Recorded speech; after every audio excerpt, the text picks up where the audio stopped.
Hello, we're back and we're talking about The Naked Now.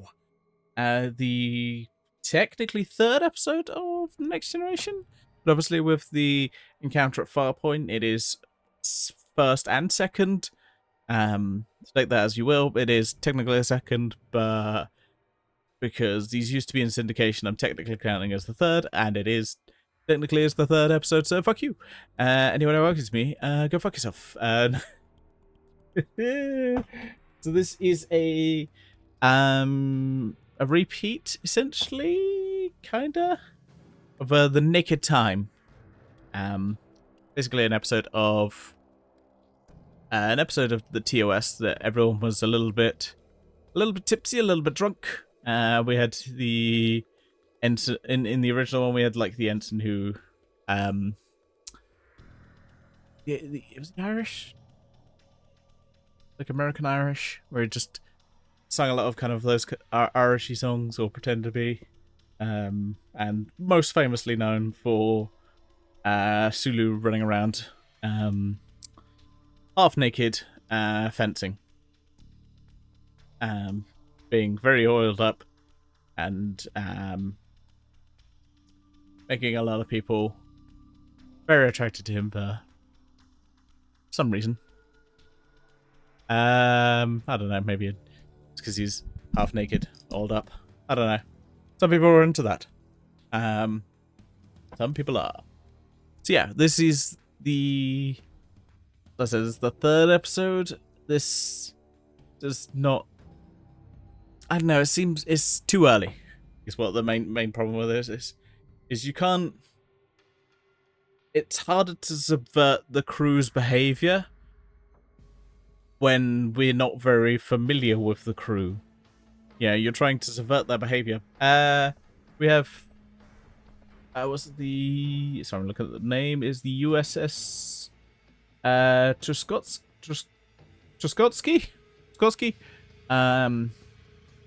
I'm sure I've said that wrong.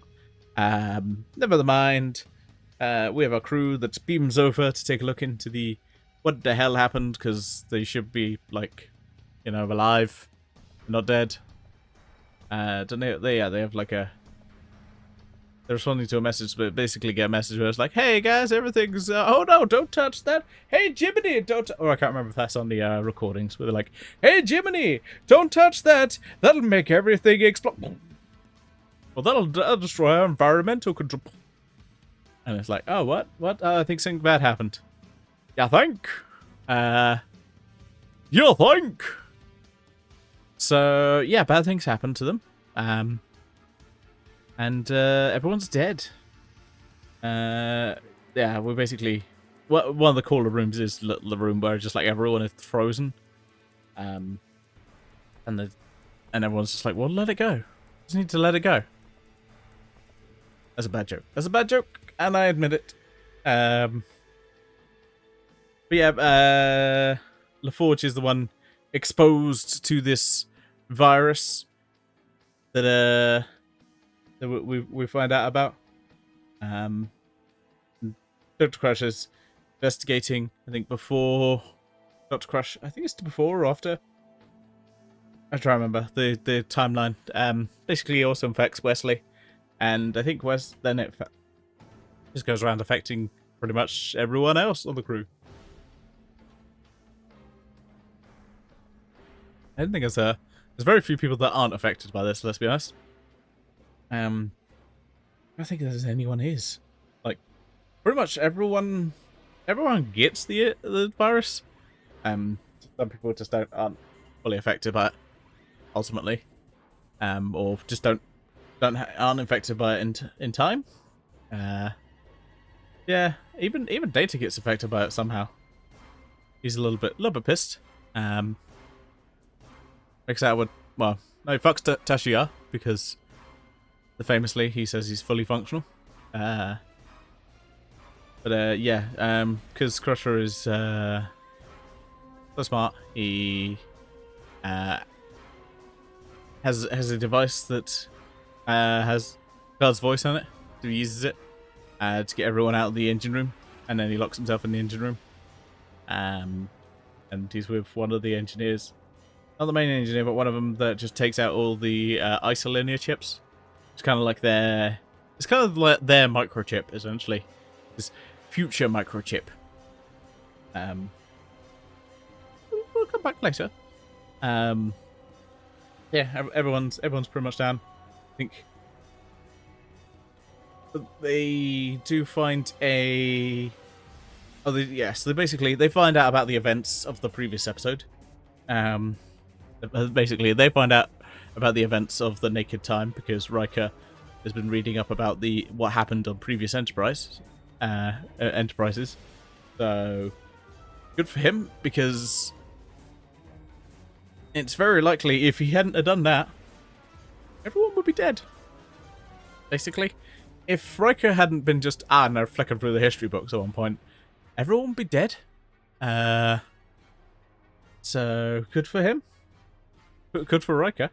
Now it could be that Crusher might have looked up these kind of symptoms, but they are a little bit random. So maybe not. Ultimately, I think that kind of helps to find a cure, but it's not the exact cure. It's slightly. They basically go, well, it's slightly different because, well, if they found it immediately there, then the plot will be over. You're like, well, that's a shame. The plot's over, isn't it? Like, nuts. Yeah. So we'll come back to that. Yeah, the Crusher basically does save the day. Eventually. And Crusher also dooms the ship because he uses, but he also saves it. Yeah, swings and roundabouts. Wesley Crusher kind of dooms the ship because he's been the one having this force field. But he also comes up with the idea to throw the Troskotsky. I can't pronounce things. He has the idea of throwing that at the big asteroid that's coming towards them, so that it gives them enough time. It slows that down. They can get away, which is good. And yeah, Crusher does find out the cure for everyone. Oh yeah, and Data saves the day because. So yes, Data, Riker, and Crusher kind of save the day in ways. Data because he's the only one who can put back in all the isolinear chips, and in the correct order, and also at a huge amount of speed. Because Data is fast. He is quite clearly one of the best crewmen to have on your ship, because, well, he's also one of the best and also one of the worst in some ways, which will come up later, and in the show, where it's like, well, he's the best, but also he could be the death of us all. So swings and roundabouts. It's a double-edged sword. Yes, he's super strong, he's super fast, he's super smart, has great recall, but also he can be taken over at a flick of a hat, and he also has an evil brother that occasionally will just pretend to be him. Oh, we get our chief engineer. Sorry, I was like, Chief Engineer Sarah McDougal, this is the only time there'll be the chief engineer. I think the chief engineer is played by a few different people throughout season 1, but ultimately, yeah, we'll get Geordie LaForge as our chief engineer, but not until season 2. So now we've got this weird floating thing of just chief engineers not really, sticking around. It's weird. It's also one thing I noticed about engineering. I don't know when they get it, but they eventually get the table which has the Enterprise on it, and I think a lot more displays in engineering, which I don't think we have as many at the moment. I think we're slowly getting there. I think they get a bit more money later on, like where they get 10 forward. In season 2, they get a bit more money. But yeah, the problem with this episode is basically the same as the previous episode, but a little bit too early. Because, like I said, you don't know these characters that much.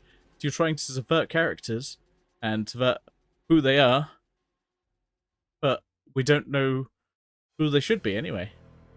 And we also have that weird Picard laugh.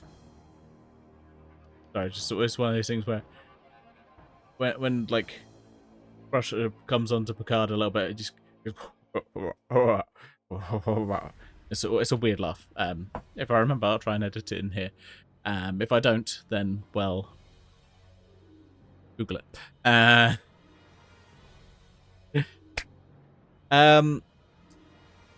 So yeah, it's a strange episode, but ultimately, yeah, saves the day. We'll see. So yeah, that is the third episode and the first, I guess, full episode. This is one that DC Fontana wrote it, but under a pseudonym because it was rewritten and she wasn't happy with it. Because good times, you're in season 1 of Next Iteration. Good times head all round. Anyway, yeah, there's not much to talk about this episode, but because it's all just madness, utter madness. And Dede gets his end away. But yeah, I think that sums up everything I want to talk about. And yeah, I'll sign off here. And we'll see you next time for Code of Honor. Also known as the racist episode of Star Trek.